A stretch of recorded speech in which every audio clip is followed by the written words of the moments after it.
예수님께서 제자들과 함께 두로 지방으로 가셨습니다.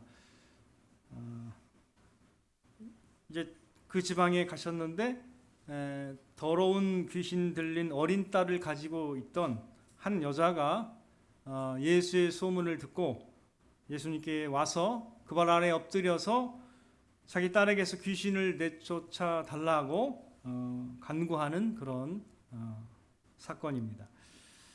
마가는 이 여인이 이제 그 이방인, 헬라인이라고 얘기하고 있고 수로보니게 족속 사람이라고 기록을 하고 있습니다. 마태는 마태복음에서 15장에서 이 이야기를 더 기록하고 있는데 좀 더 자세히 기록하고 있습니다.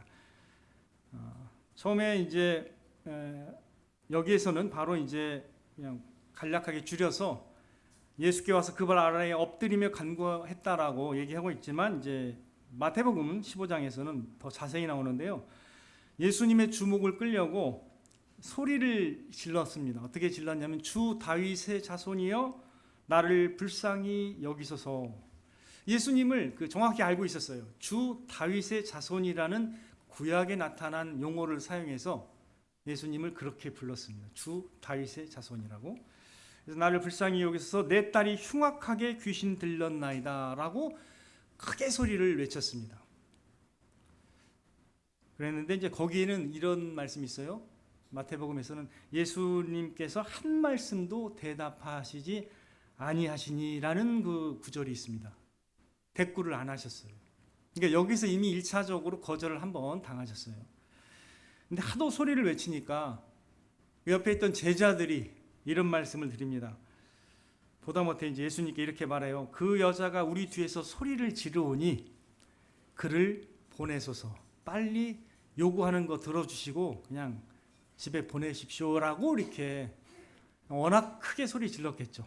뭔가를 못할 정도로 예수님이 이제 그랬는데 이제 예수님이 어떤 말씀을 하셨냐면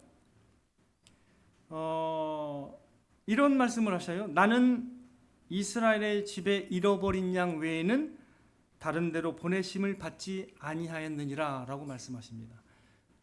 첫 번째는 아예 응답을 안 하셨고 또 계속 소리를 지르니까 어떻게 해요? 또 제자들도 요청을 했죠. 근데 어떻게 했다고요?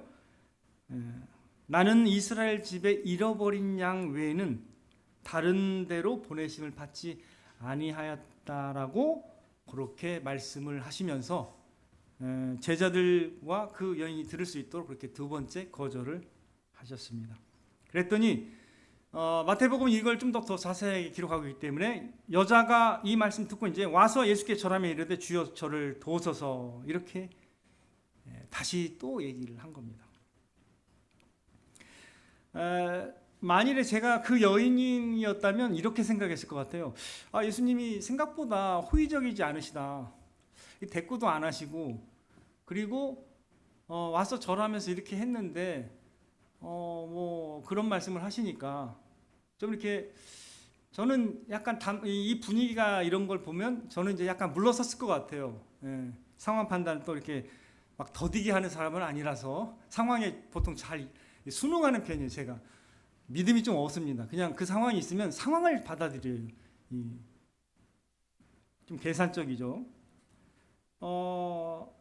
근데 이제 이 여인은 이렇게 와서 절을 했는데도 다시 한번 거절을 당해요. 그래서 이 마가는 마지막 거절을 얘기한 거예요. 자, 마지막에 예수님이 어떻게 말씀하셨냐? 이렇게 말씀하십니다. 이건 마태복음이나 마가복음이나 똑같아요.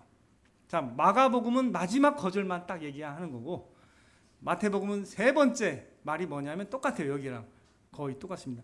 자, 27절 보세요. 뭐라고 말씀하시죠? 자녀로 먼저 배불리 먹게 할지니 자녀의 떡을 취하여 개들에게 던짐이 마땅치 아니하니라.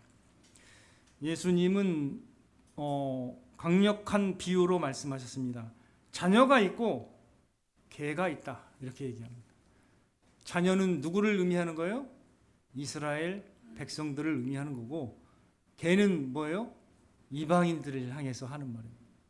그러면 이 여인은 한순간에 개자식이 된 겁니다. 쉽게 말하면 제가 어릴 때 개새끼라는 말 듣고 화나가지고 제 동생을 때린 적이 있습니다. 그래서 화나가 나는 말이 개잖아요.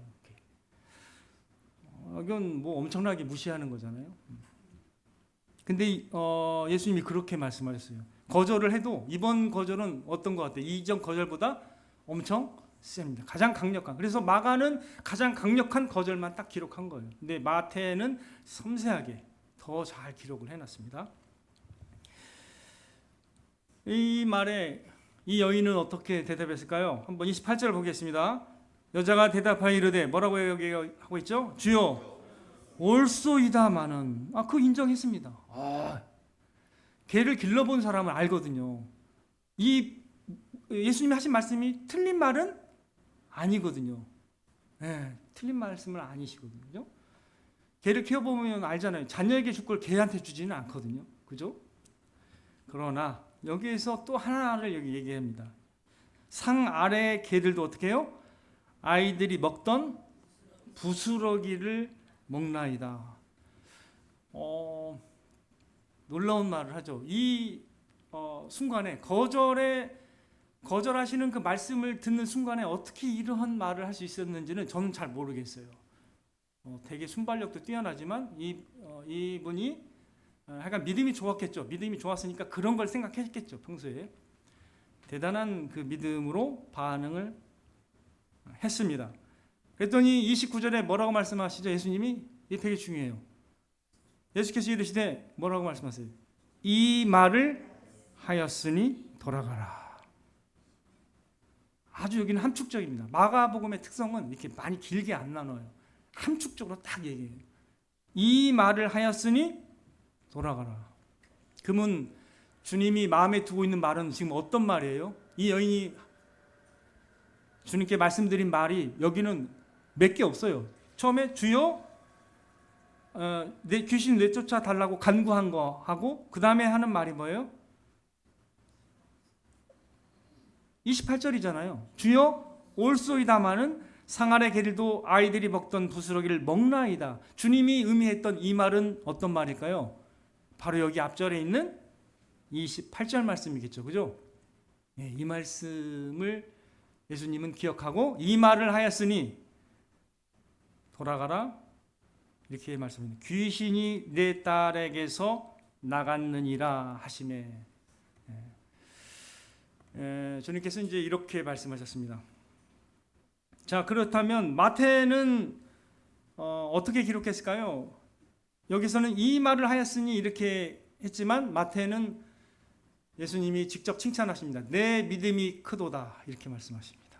내 믿음이 크도다 이렇게 말씀하시면서 내 믿음대로 될지어다, 내 소원대로 될지어다 이렇게 기록하고 있습니다.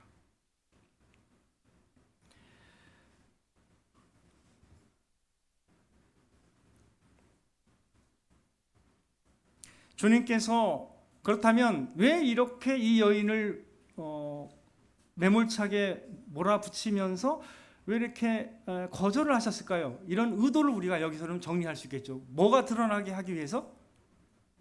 그녀가 갖고 있는 이 담대한 믿음이 드러나서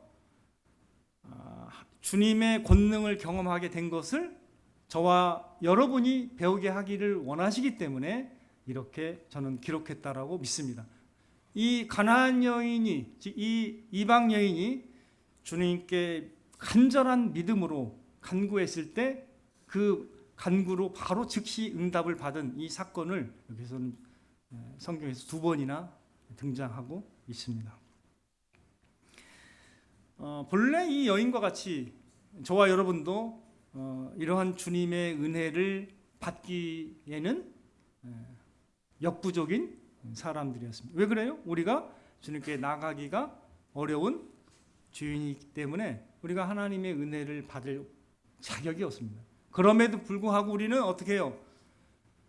그런 자격이 없지만 주님의 베푸시는 놀라운 긍휼과 사랑에 의지해서 우리는 주님을 간절하게 붙들어야 된다는 것을 여기서 가르쳐주고 있습니다. 그리고 또 이 여인은 이걸 알았던 것 같아요. 첫 번째 이 여인에서 배울 수 있는 건 뭐냐면 이 여인은 자신의 딸의 상황을 영적으로 캐치하고 깨달았습니다. 자신의 딸이 누구에게 지금 흉악하게 누구에게 당하고 있어요 지금? 귀신의 악한 영에 의해서 지배당하고 있다는 것을 알았고, 이건 사람이 할 수 있는 일이 아니라는 걸 알았습니다. 예. 사람의 영혼이 어떤 거에 강하게 지배당한다면 그건 사람이 할 수 있는 일이 아닙니다. 예. 하나님만이 그 영혼을 새롭게 하고 회복시키고 구원하실 수가 있는 건데, 오늘날에도 이 악한 영에 의해서 많은 사람들이 지배당하고 있음을 여러분도 아셔야 됩니다. 더 나아가서 세상과 육신과 죄로 인해서 많은 사람들이 사실은 사망과 그늘에 앉아 있는 상태라는 것을 우리는 성경을 통해서 알 수가 있습니다.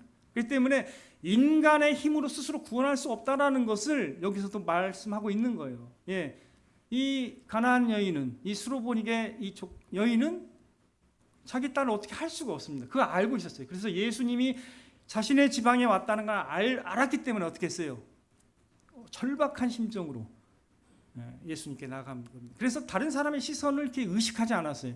이 사람이 뛰어넘은 게 많아요, 사실은. 첫 번째로는 자신의 딸의 상태를 정확하게 간파했기 때문에 하나님만이, 주님만이 자신의 딸을 고칠 수 있다는 것을 알았습니다. 그래서 주님이 오셨다라는 소문을 듣고요, 바로 달려가서 다른 사람의 시선을 의식하지 않습니다. 거기서 어떻게 했어요? 처음에 했던 게 소리를 쳤습니다. 소리치는 것은요, 굉장히 다른 사람을 의식하면 절대 소리를 못 칩니다. 이게 남에게 폐가 되는데, 이런 잡념에 사로잡히니까 다른 사람을 생각해야 된다는 생각에 어떤 걸 할 수가 없어요. 근데 이 여인은 어때요? 전혀 그렇지 않습니다. 예수님을 그냥 아예 예수님이 자신을 주목하도록 계속 소리를 질렀고, 계속 1차 거절, 2차 거절, 3차 거절 당했지만 어떻게 해요? 계속 예수님을 붙들었습니다. 대단한 간절함과 믿음이라는 걸 우리가 알 수가 있습니다. 우리가 이 가나안 여인처럼 왜 우리는 이렇게 절박하고 또 간절하게 주님께 나아가지 못할까요? 왜 그럴까요? 많은 이유가 있을 수도 있지만 저는 그거라고 생각합니다. 우리가 우리의 영혼에 대한 상태를 잘 모르기 때문에 주님께 나가지 못하는 거라고 생각하고 있습니다. 우리가 만일에 우리의 영혼이, 또 우리의 가족의 어떤 사람이 하나님의 은혜에서 동떨어져 있다고 생각한다면, 그 영혼이 하나님의 은혜에, 또 하나님의 생명의 지배를 받지 못하고 있다고 생각한다면, 마땅히 우리도 이 가나안 여인처럼 이러한 마음을 가질 수 있어야 된다고 생각합니다. 영혼에 대해서, 자신의 영혼에 대해서 깊이 있게 이해하고 깨닫는 사람이라면 절박한 마음을 가져야 하는 것입니다. 자, 예를 들면 이거요. 딸이, 또 자신의 아들이 가출했어요. 근데 강간무소식이에요. 그럼 어떻게 할 거예요? 여러분 그냥 아무 손을 안 쓸 거예요? 실종신고 해야죠, 그죠? 백방으로 찾아야 되지 않습니까? 혹시 어떻게나 납치됐는지, 어떻게 누구한테 이렇게 누구 범죄자한테 걸려서 어떻게 됐는지 백방으로 알아볼 거 아니에요, 그죠? 그때는 어떻게 느낄까요? 여러분들이 마음이 타지 않을까요? 그와 같습니다. 마치 우리도 이제 그런 영혼을 바라볼 때 그런 생각이 있어야 돼요. 이 여인처럼 내가 도대체 할 수 없는 어떤 상황일 때 여러분이 그 상황을 참 새롭게 하고 싶고, 어떤 진짜 이 기도를 하나님께 올리면서 반드시 이게 하나님께서 역사하시기를 바라고 있는 어떤 한 기도 제목이 있다면 이와 같은 마음을 갖고 기도해야 될 줄로 믿습니다. 그러니까 우리가 바라보는 거에 따라 다른 거예요. 이게 절박하게 아는 이유는 내가 그것을 모르기 때문입니다. 상태를. 여러분이 만일에 어떤 사람이 암에 걸렸다고 생각한다면 그 사람한테 알려주려고 하는 마음이, 간절한 마음이 있겠죠. 빨리 가서 치료받으라고, 그죠? 그리고 안타까울 거 아니에요. 그와 같은 거예요. 근데 그게 육신적일 때는 그래요. 그러나 영혼에 대해서는 우리가 잘 무감각하기 때문에 그렇습니다. 우리의 영혼이, 예를 들면 귀신에게 사로잡혀 있다고 생각해 보십시오. 정상 생활이 가능할까요? 저는 그런 사람을 여러 만나봤는데 정상 생활이 불가능합니다. 진짜 힘듭니다. 그 집안에 다 근심을 줄 수밖에 없는 그런 삶을 살 수밖에 없습니다. 안 돼요. 오직 하나님만이 하실 수 있는데 그런 상황을 직면한다면 여러분 어떻게 하시겠어요? 누구를 바라보고 누구에게 기도하겠습니까? 오직 이 여인처럼 주님을 그렇게 붙들어야 될 줄로 믿습니다. 그렇게 할 때 하나님의 일하심을 경험하게 됩니다. 자, 여러분, 저와 여러분이 나의 하나님이라고 부르는 그 하나님을 더 강력하게 경험하기를 원한다면 이 여인의 시각이 필요합니다. 이 여인의 그 마음이 필요한 거예요. 이 여인의 절박함이 저와 여러분에게 없기 때문에 그렇게 기도하지 않을 수 있는 것입니다. 여러분, 이 여인처럼 한번 우리가 자신의 어떠함을 내려놓고 사람 눈치를 보지 말고 예수님께 한번 소리 질러 보실 필요가 있어요. 한 번도 나는 제대로 소리 질러 보지 못했다. 원하지 않기 때문입니다. 그 이유가 뭘까요? 주님이 뭐 어떻게 하기를 원하지 않아요. 왜? 내 이성을 믿기 때문에 내 관찰력과 내 이성을 보고 내 계산대로 그냥 가면 돼요. 그 이상 내 뜻대로 안 되는 게 문제인 거예요. 그러면 이 사람은 인간적으로 생각하고 살아가는 사람입니다. 하나님의 관점이 없어요. 영혼을 바라볼 때 뭐가 필요한지를 몰라요. 그러니까 절박한 기도가 없는 거예요. 그 사람에게. 그냥 잘 먹고 잘 성공하면 된다. 이건 이 세상 사람들이 다 아는 겁니다. 그런 관점에서는 절박한 기도가 나올 수가 없습니다. 왜? 그냥 잘 먹고 잘 살면 다 되기 때문에 그걸 원하기 때문이죠. 본인이 그걸 원하는데 뭔 다른 기도량이 필요하겠습니까? 사람이 영원히 이 세상에 살다가 죽으면 어떻게 되는지를 몰라. 그냥 그건 믿어도 진짜로 믿는 게 아닙니다. 그러니까 이 세상에서 필요한 것만 있으면 되겠지. 아니에요. 그렇게 살아가니까 절박한 기도가 없어요. 왜? 사람을 볼 때 별로 기도 제목이 없거든. 일상생활에 필요한 것만 기도하거든. 그럼 하나님 일상생활에 필요한 건 우리의 지혜로 살아도 되잖아요. 어떤 면에서는. 근데 그게 아니라 여러분들 내적으로 여러분의 영혼을 살피고 다른 사람의 영혼을 한번 보십시오. 기도할 게 많아요? 적어요? 네. 귀신의 강력한 역사가 있어야만 여러분이 강력하게 절박하게 기도합니까? 귀신의 아니라도 세상에 사로잡혀 있지 않나요? 육신에 사로잡혀서 자기 뜻대로 살아가지 않나요? 자아에 사로잡혀서 살아가지 않을까요? 그러면 그게 누구의 뜻이에요? 하나님의 뜻이에요? 사탄의 뜻입니까? 사탄은 다 그렇게 인도해요. 그죠? 여러분들이 우리가 이 말씀을 통해서 바라봐야 되는 것은 주님이 각 이 복음 사역을 할 때 뭘 주로 하시는 것 같아요? 각 사람을 살려요? 아니면 죽여요? 살리죠. 그게 예수님의 목적입니다. 영혼들을 살리고 새롭게 하고 변화시키잖아요. 예수님의 권능을 베푸셔서 사람이 할 수 없는 일을 예수님이 하시면서 사람을 돌이키게 하잖아요. 그죠? 사람이 할 수 없는 일을 가지고 하시는 분이 예수님입니다. 저는 어렸을 때요.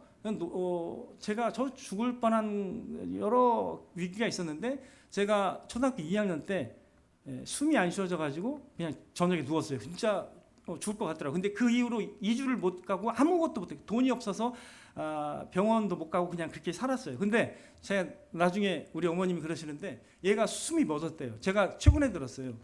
자다가 얘 숨이 안 쉬더래요. 그래서 그냥 막 간절하게 기도했대요. 아예 그냥 숨이 끊어진 거예요. 쉽게 말하면 그렇게 느꼈대요. 저는 그때 폐가 안 좋아가지고 계속 가래가 들끓었어요. 중고등학교 때도 계속. 지금도 가래가 나와요.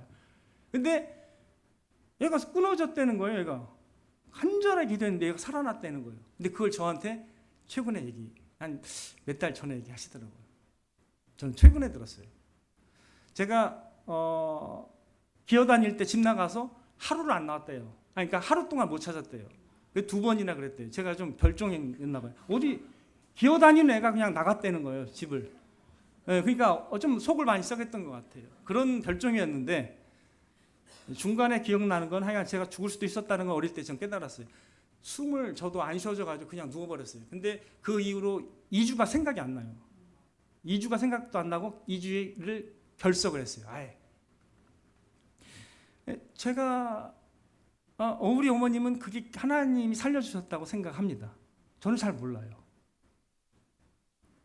하나님이 살아계시고 하나님 지금도 역사하십니다.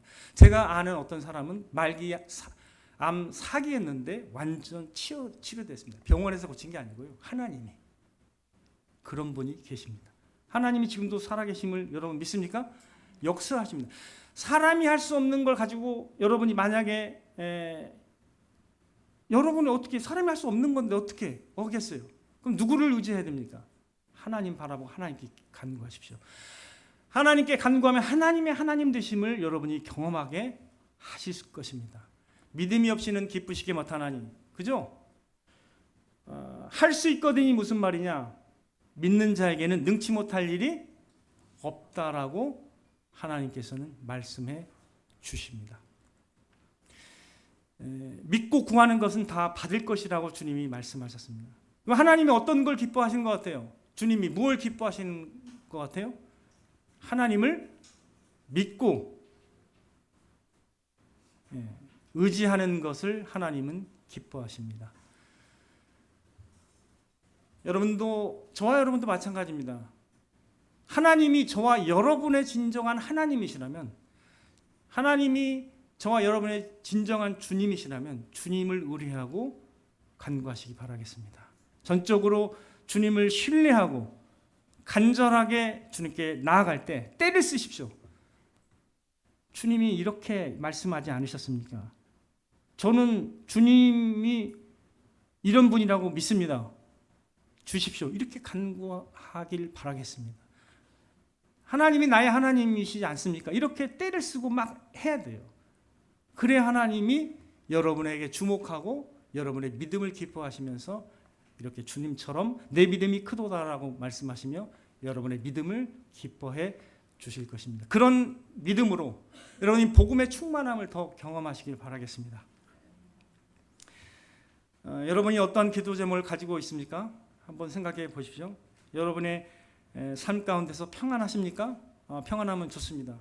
감사하고 해야죠.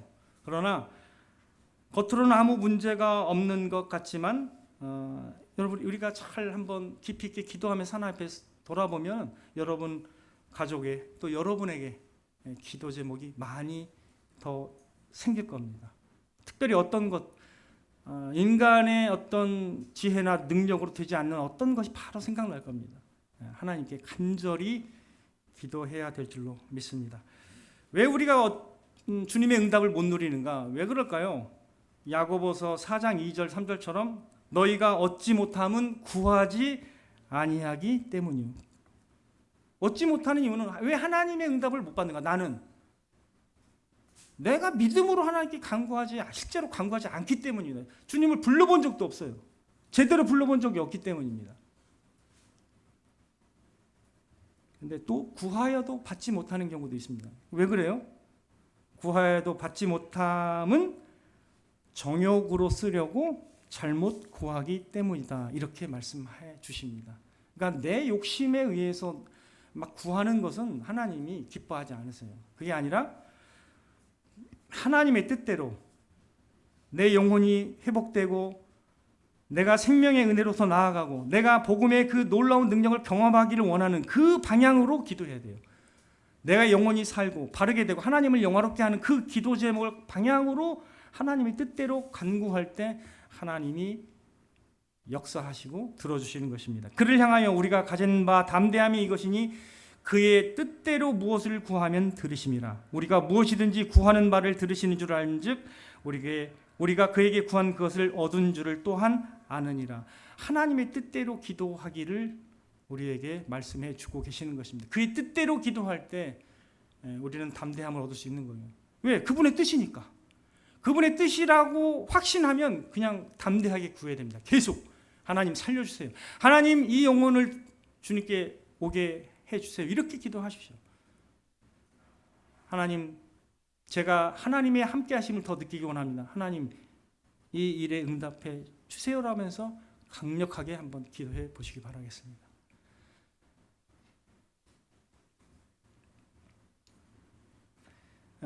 우리가 믿음으로 나아가지 못하게 하는 방해물들이 좀 있을 거예요.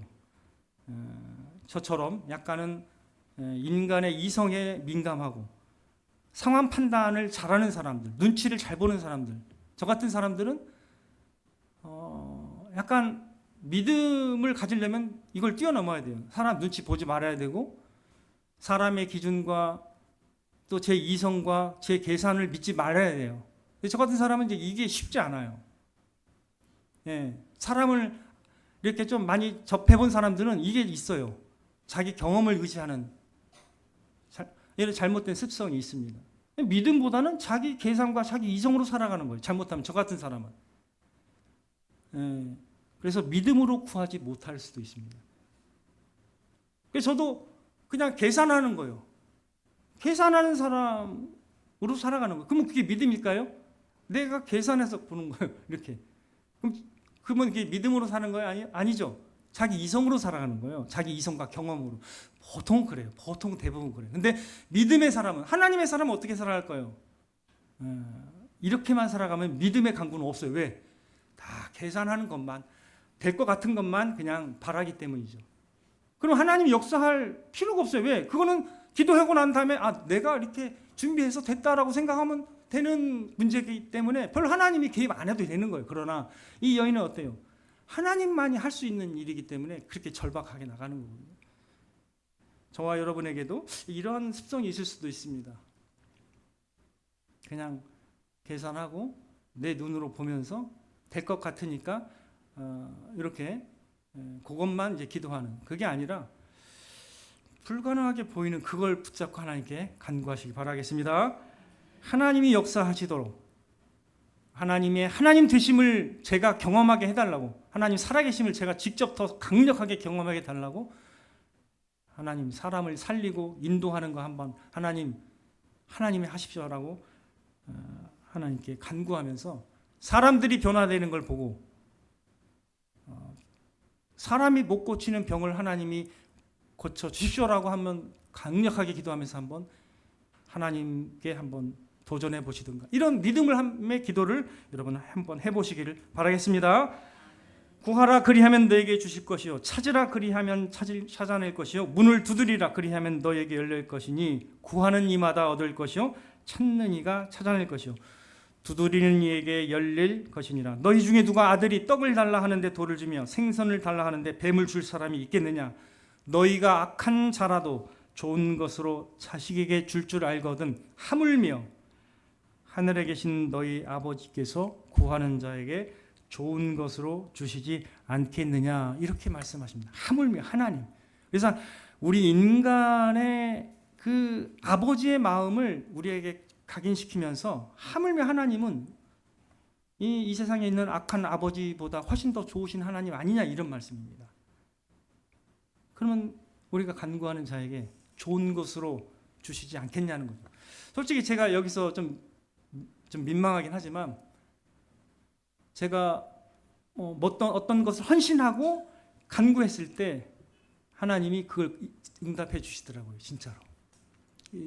우리 아내가 그런 사람입니다. 제가 우리 아내를 달라고 기도했는데 그냥 주셨어요. 진짜로. 이런 게 가능하더라고요. 예. 저희 하여간 선교에서는 그게 쉬운 게 아니에요. 근데 저는 누구한테도 말을 안 했습니다. 한마디도 꺼내지도 않았어요. 근데 어떻게 해요? 하나님이 주셨습니다. 맞죠? 하나님이 제가 헌신을 하고 하니까 하나님이 가장 제가 원하는 대상을 주시더라고요. 이건 진짜입니다. 거짓말이 아닙니다. 하나님이 기도하는 대로 응답하시는 하나님이신 줄 믿으시길 바랍니다.